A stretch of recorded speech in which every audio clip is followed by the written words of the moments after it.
The heat is on Mars. Heat is on Mars. And we have covered in bars.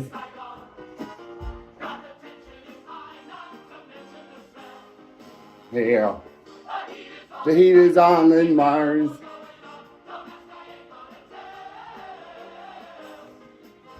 And and it'll be covered in bars and saloons, and what else can we do?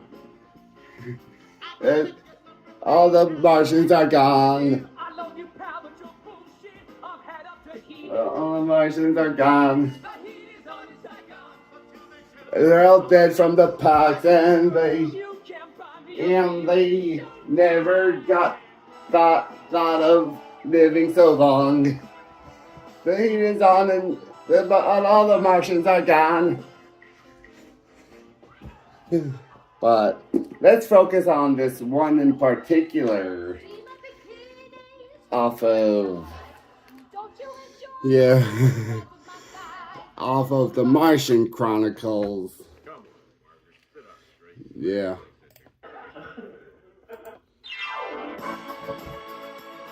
Yeah. Maybe I should let the music. Maybe I should.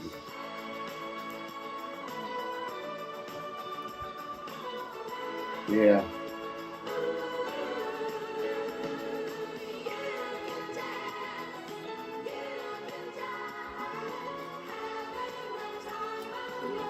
They had a February 2030. Ylla.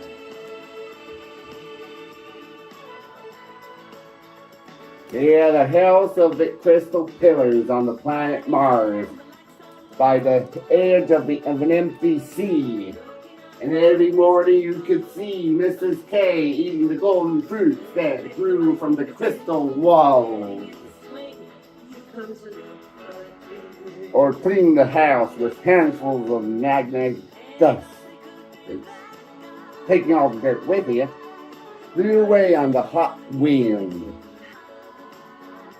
Afternoon, when the fossil sea was warm and motionless, and the wine trees stood stiff in the yard, and the little distant Martian bone town was all enclosed, and no one drifted out their doors, you could see Mr. K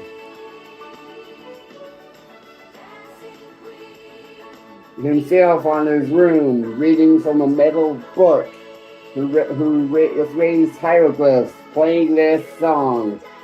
From the book, as his fingers stroked, Abba sang! Just kidding.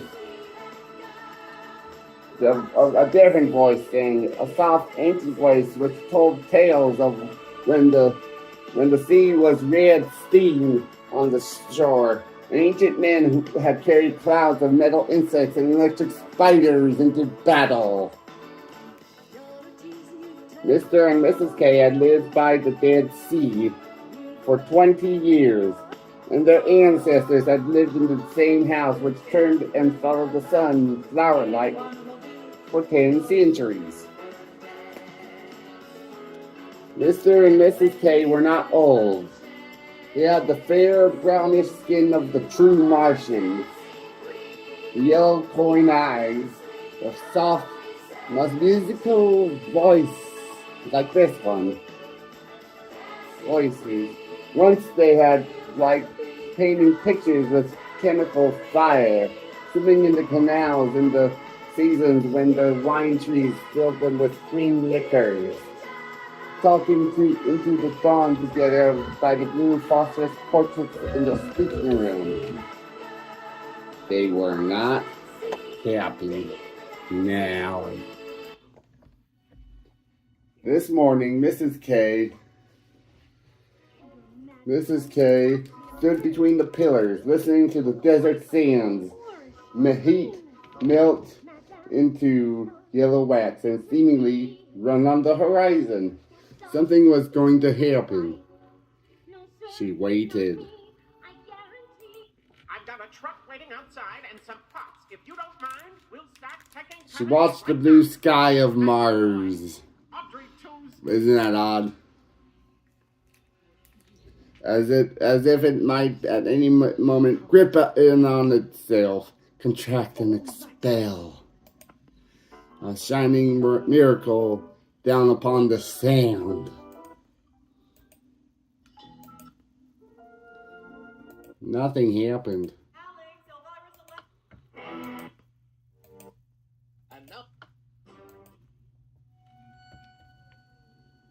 Nothing happened. Tired of waiting, she walked through the misting pillars. A gentle rain sprang from the fluted pillar tops, cooling the scorched air, falling gently on her. On hot days, it was like walking in a creek. The floors of the house glittered with cool streams. In the distance, she heard her husband playing his book steadily, his fingers never tired of the old songs. Quietly, she wished he might one day spend as much time holding and touching her like a little harp as he did his incredible books. But no. She shook her head, an imperceptible, forgiving shrug. Her eyelids closed softly down upon her golden eyes. Marriage made people old and familiar while still young. She lay back in a chair that moved to take her shape even as she moved. She closed her eyes tight, nervously. The dream occurred. Her brown fingers trembled, getting up, grasped at the air. A moment later, she sat up, startled, gasping.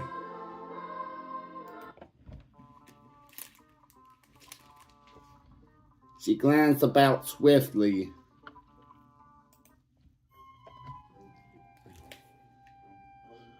As if expecting someone there before her. She seemed disappointed. The space between the pillars was empty.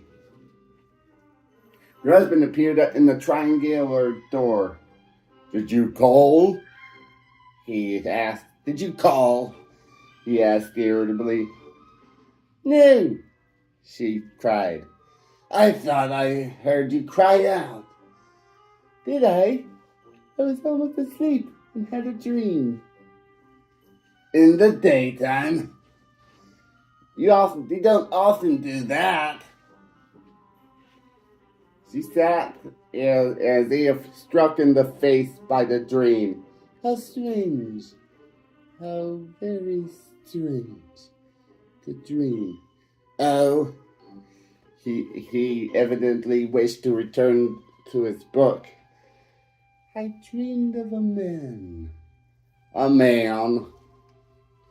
"A tall man, 6 feet 1 inch tall." "How absurd! A giant! A misshapen giant!" Somehow, she tried the words. "He looked all right, in spite of being tall, and he had, oh, I know you'll think it silly, he had blue eyes." "Blue eyes?" cried Mr. K. "What did you dream next?" Gods! I suppose he had black hair." "How did you guess?"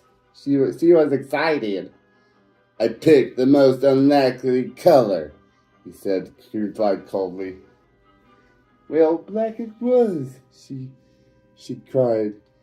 "And he was very white skinned. Oh, he was most unusual. He was dressed in a strange uniform, and he came down out of the sky and spoke pleasantly to me." She smiled. "Out of the sky? What nonsense!" "He came in a metal thing that glittered in the sun." She remembered. She closed her eyes to shape it again. I remember I dreamed there was the sky, and something sparkled like a coin thrown into the air. Slowly grew large and fell down softly to land. A long silver craft, round and alien. And a door opened in the side of the silver object, and this tall man stepped out. If you worked harder, you wouldn't have had these silly dreams. I rather enjoyed it, she replied, lying back. I never suspected myself of such imagination. Black hair, blue eyes, white skin, and what a strange man, and yet quite handsome. Wishful thinking. You're unkind. I didn't think him up on purpose. It just came in my mind when I drowsed. It wasn't like a dream. It was so unexpected and different. He looked at me and he said, I've come from the third planet in my ship. My name is Nathaniel New York. A stupid name. It's no name at all, objected her husband. Of course it's stupid. Because it's a dream, she explained softly. And he said, This is the first trip across space. There are only two of us on our ship, myself and my friend Bert. Another stupid name. And he said, We're from the city on Earth. That's the name of our planet. Continued Mr. K. That's what he said. Yes, his name he spoke. And he used another language. Somehow I understood him. With my mind. Empathy, I suppose. Mr. K turned away. She stopped him with a word. Yell? Yeah, she called quietly. Do you ever wonder if there are people living on the third planet? The third planet is incapable of supporting life, stated the husband patiently. Our scientists have, and there's far too much oxygen in the atmosphere. Wouldn't it be fascinating if there were people, and they travel through space in some sort of ship? Really, ylla? You know how I hate this emotional wailing. Let's get on with our work. It was late in the day when she began singing the song as she moved among the whispering pillars of rain. She sang it over and over again. What's that song? Snapped her husband at last, walking in to sit at the fire table. I don't know. She looked up, surprised at herself. She put her hand up to her mouth, unbelieving. The sun was setting. The house was closing itself in like a giant flower. With the passing of light, a wind blew among the pillars. The fire table bubbled its fierce pool of silver lava. The wind stirred her russet hair, crooning softly into her ears. She stood silently looking into the great shallow distances of sea. Bottom, as if recalling something. Her yellow eyes, soft and moist.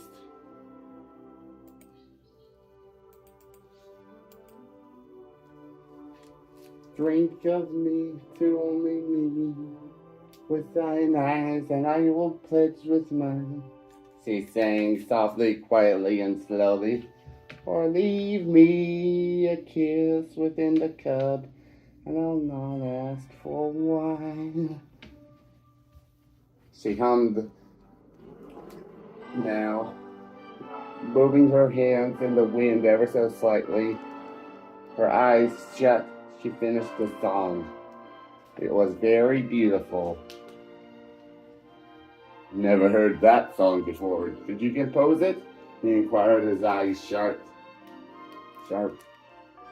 No, yes, no, I don't know really.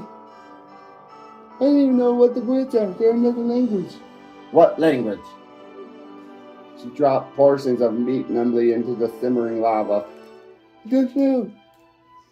She drew the meat forth. A moment later, cooked, served on a plate for him. It's just a crazy thing I made up, I guess. I don't know why. He said nothing. He watched her drown meats in the hissing fire pool. The sun was gone. Slowly, the night came in to fill the room, swallowing the pillars and both of them, like a dark wine poured to the ceiling. Only the silver lava's glow lit their faces. She hummed the strange song again. Instantly, he leapt from his chair and stalked angrily from the room. Later, in isolation, he finished his supper. When he arose, he stretched, glanced at her, and suggested, yawning, let's take the Flamebirds to town tonight and see an entertainment. You don't mean it, she said. Are you feeling well? What's so strange about that? But we haven't gone for an entertainment in 6 months. I think it's a good idea. Suddenly you're so solicitous, she said. Don't talk that way, he replied peevishly. Do you not want to go? She looked out at the pale desert. The twin white moons were rising. Cool water ran softly from about her toes. She began to tremble just the least bit. She wanted very much to sit quietly here, soundless, not moving this.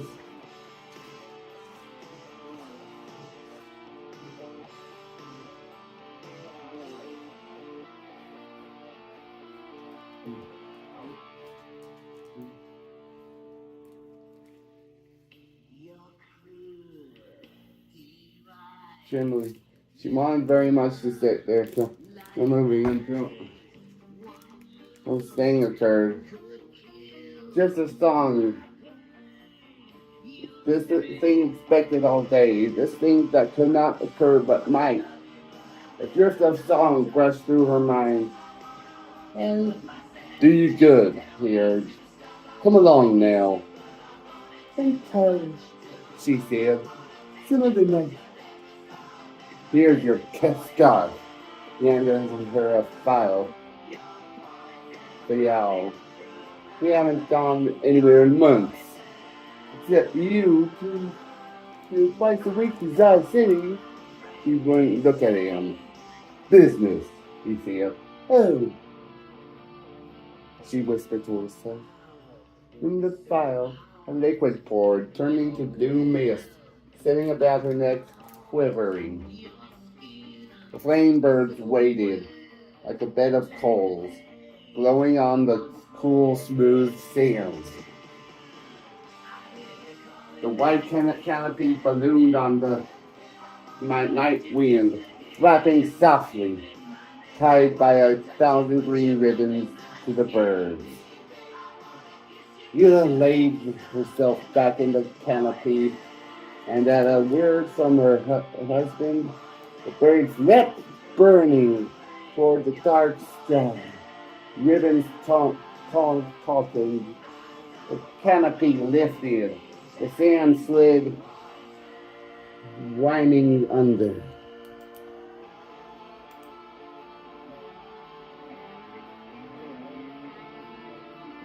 The blue hills drifted by, leaving their home behind.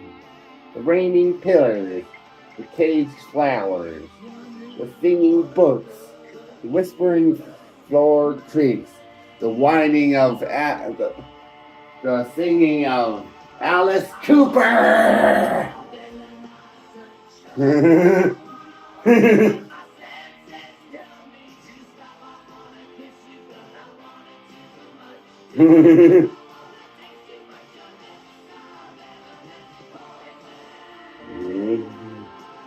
She did not look at her husband.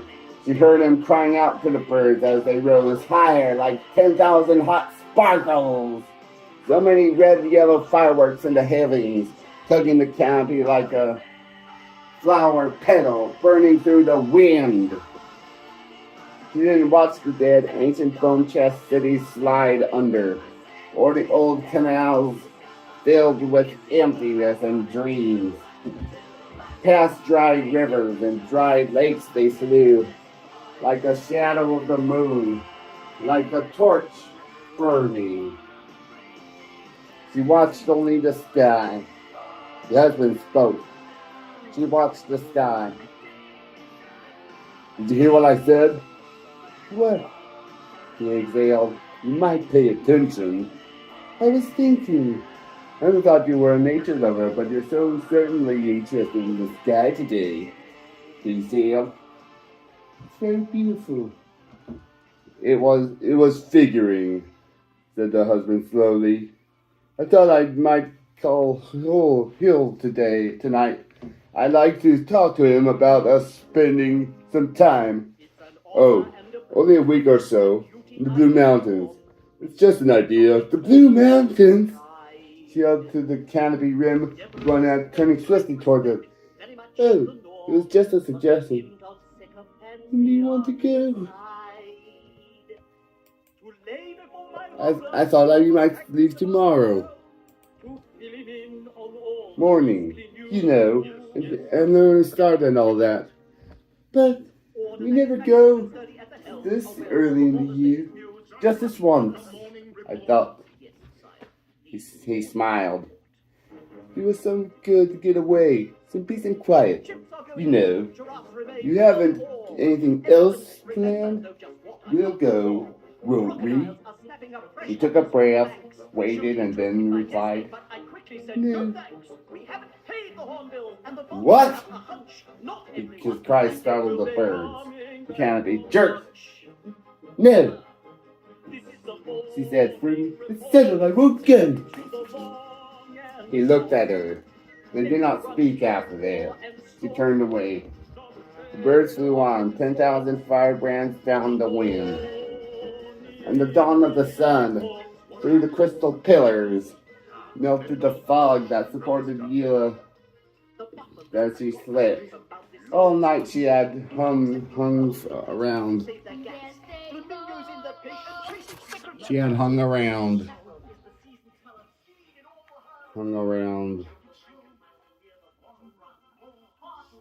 Hung above the floor, buoyed by the soft carpeting of mist that poured from the walls.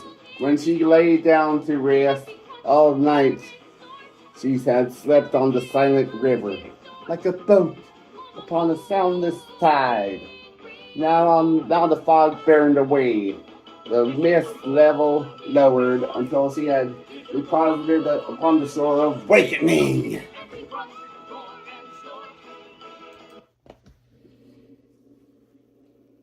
She opened her eyes. Her husband stood over her. He looked as if he had stood there for hours watching. She did not know why, but she could not look him in the face. You've been dreaming again, he said. You spoke out and kept me awake. I really think you need to see a doctor. I'll be all right. You talked a lot in your sleep. Did I? She started up. Dawn was the cold in the room. A gray light filled her as she lay there. What was your dream? She had to think a moment to remember. The ship came from the skeleton, landed, and Solomon stepped down and talked with me, told me little jokes, laughing, and it was pleasant.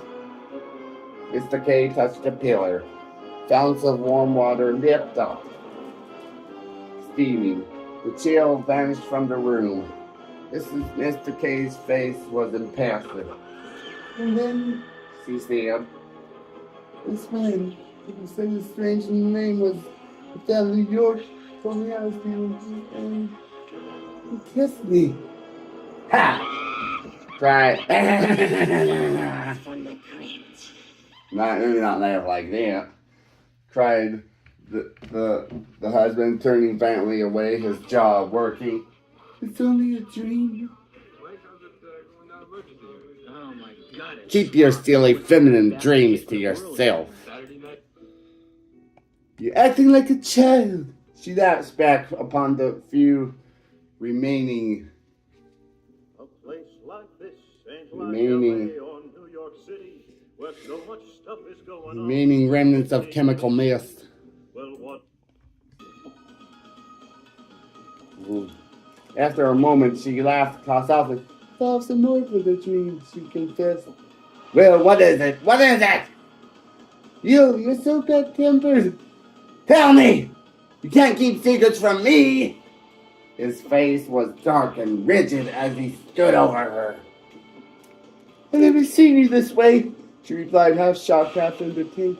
All that happened was this damn New York person told me, Bill, he told me that he'd take me away into his ship, into the skies, and would take me back to his town with him. This is quite ridiculous. Ridiculous, isn't it? He almost screamed. You should have heard yourself fawning over him, talking to him, singing with him. Oh, God! All night you should have heard yourself. You? When's he landing? When's he coming down with his damn ship? You know your voice.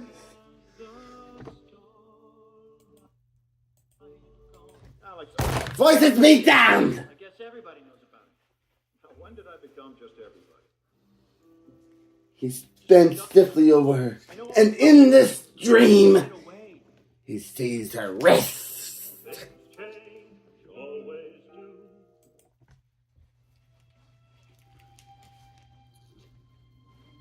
Didn't the ship land over in Green Valley? Didn't it? Answer me! Why, yes. And it landed this afternoon, didn't it? He kept at her. Yes, I think so, yes, but only in a dream.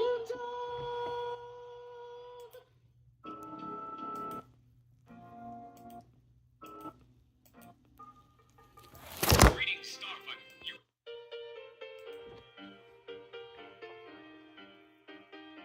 Greetings, Starfighter. Hold on. But Starlink and its leader have fought to prevent the frontier against Thor and the Kodan Armada. Will, he flung her hand away stiffly. It's good you're truthful. I heard every word you said in your sleep. You mentioned the valley and the time. Friendly man. Breathing hard, he walked between the pillars like a man blinded by a lightning bolt. Sneak attack. Slowly his breath returned. 50% life support, Starfighter. She 75% watched him as if he were quite insane. Watch out below, Alex. What a schmo, Alex. And go. She arose, finally, and went to him. Yes, she whispered. I'm all right. Wow, what a pro. You're sick. No. It was the first of tired smile. Just childish. Forgive me, darling.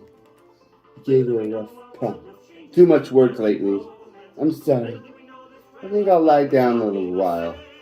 You were so excited. Video game. I'm right now. Fine. He exhaled. Let's forget it. Say, I had a joke about you yesterday. I no one meant to tell you. But they say you fixed breakfast. I'll tell a joke, and let's not talk about this. It was only a dream. Of course, he kissed her cheek mechanically. Only a 25% life dream. support, Starfighter. 50% firepower remaining. At noon, the sun was high and hot, and the hills shimmered in the light. Aren't you going to town? Asked ylla. Town? He raised his eyebrows faintly. This is the day you always go. She adjusted a flower cage on its pedestal. The flowers stirred, opening their hungry yellow mouths. He closed his book. No, it's too hot and it's late. Oh, she finished her task and moved towards the door.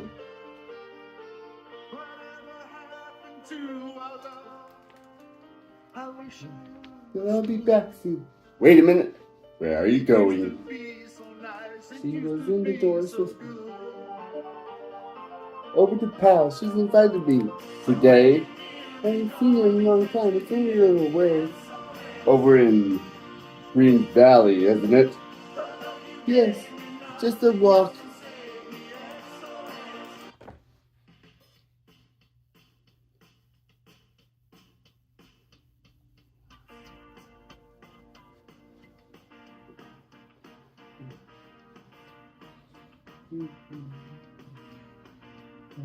Well, not far. I thought she hurried.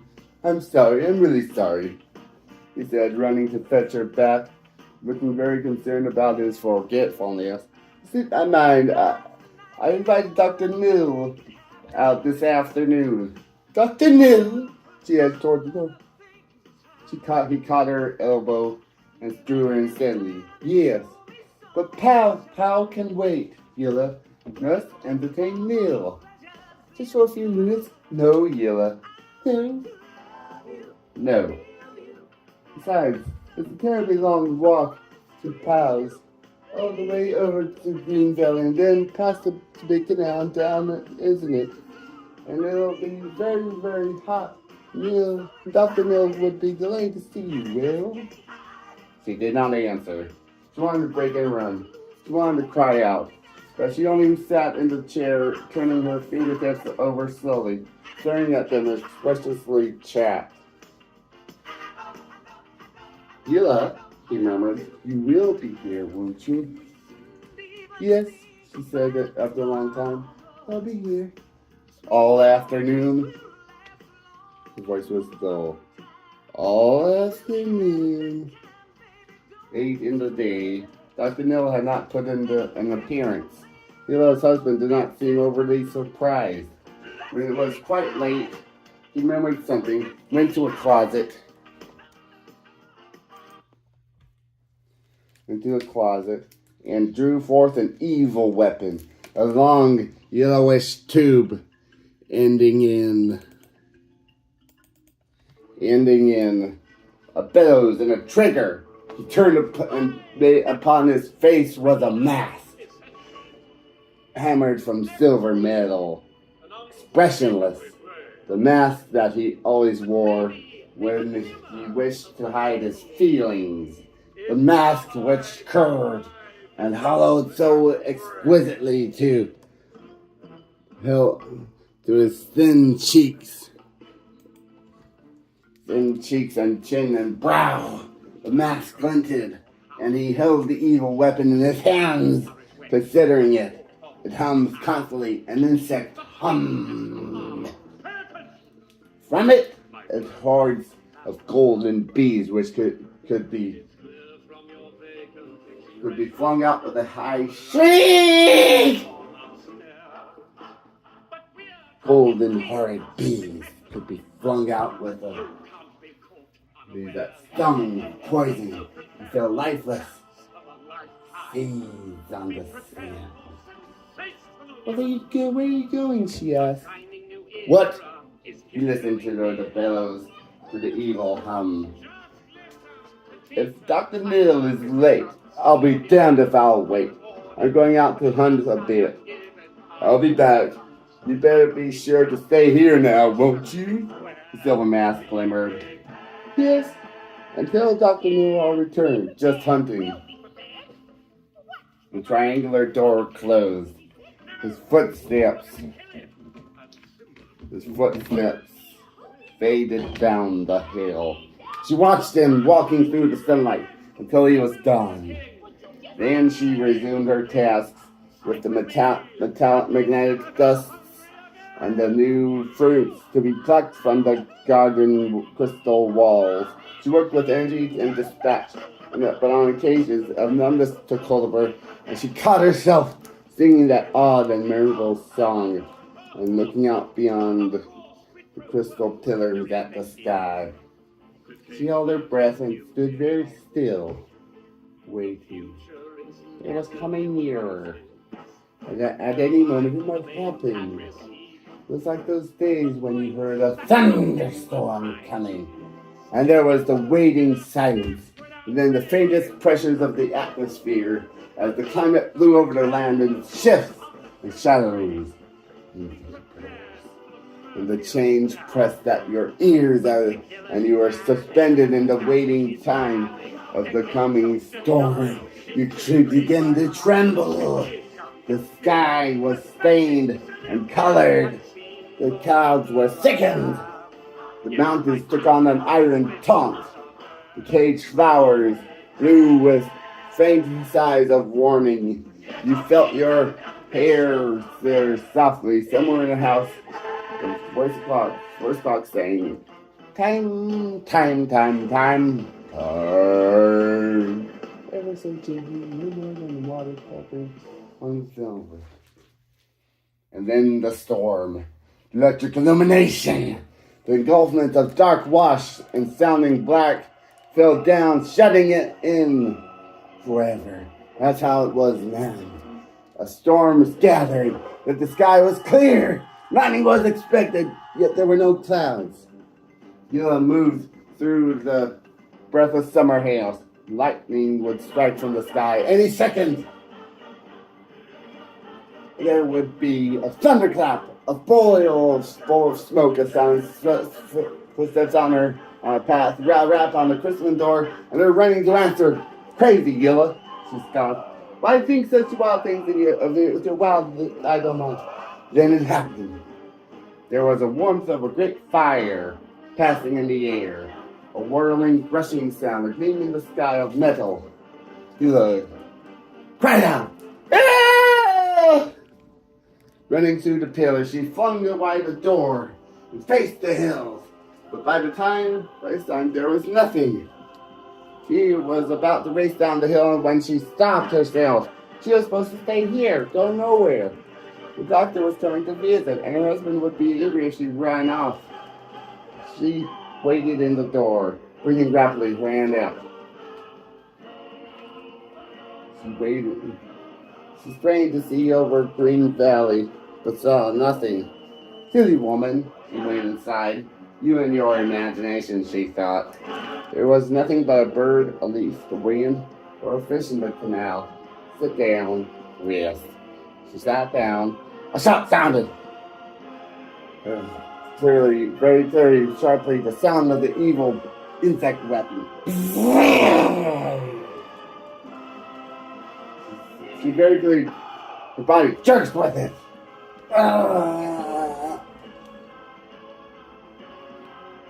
Came from a long way off. One shot. The swift humming distant bees. One shot, and then a second shot. Precisely and cold. Her body whistled or something. She started up, screaming. Ah! Ah! I never wanted you to stop screaming. Ah!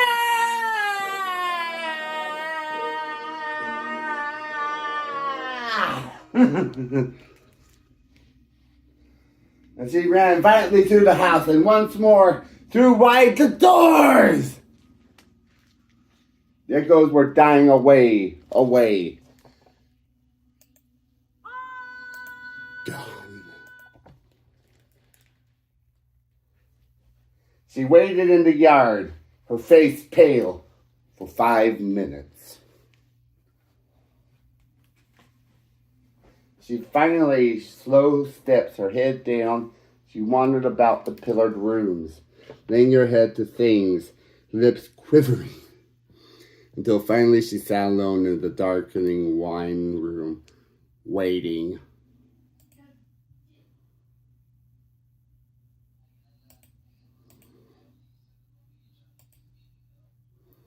Yeah.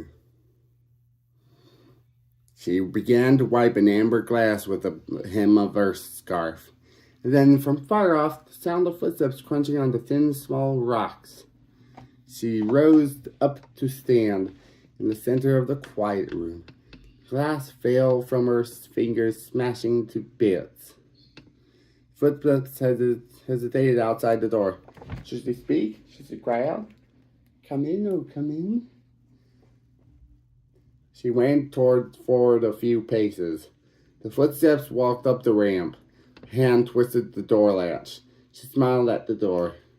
The door opened. She stopped smiling. It was her husband. His silver mask glowed dully. He entered the room, looked at her for only a moment, then snapped the weapon bells below, cracked open 2 dead bees, heard them spat on the floor as they fell, stepped on them, and placed the empty bellows gun in the corner of the room. As ylla bent down, she tried over and over, no success, to pick up the pieces of the shattered glass. What were you doing? She asked. Nothing. He said with his back turned. He removed the mask. But the gun, I heard you firing twice. Just for hunting. Once in a while you like to hunt. Did Dr. Mill arrive? No. Wait a minute. Mamma mia! He snapped his fingers disgustedly. Why, I remember now. You were supposed to visit me tomorrow. How stupid of me. Then they sat down to eat. She looked at her food and did not move her hands. What's wrong? He asked, not looking up from dipping his meat in the bubbling lava. I don't know. I'm not hungry, she said. Why not? I don't know. Just not. The wind was rising from across the sky. The sun was going down. The room was small and suddenly cold. I've been trying to remember, she said in the silent room across from her overnight husband. Remember what? He said to his wine. That song. A fine and beautiful song. Closed her eyes and hummed. It was not the song. I've forgotten the it. So now I don't want to forget it. It's something I want to always to remember. She moved her hands, as if the rhythm might help her to remember all of it. Then she lay back in her chair. I can't remember. She began to cry. Why are you crying? He asked. I don't know. I don't know. I don't know. I don't know why. I'm crying. I don't know why. But I'm crying. Crying. Her head was in her hands. Her shoulders moved again and again. You'll be all right tomorrow, he asked. She did not look up at him. She only looked at the empty desert and the very bright stars coming out now on the black sky.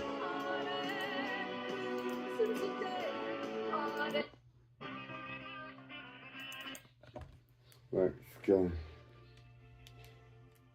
And far away there was a sound of wind rising, and canal water stirring cold in the long canals.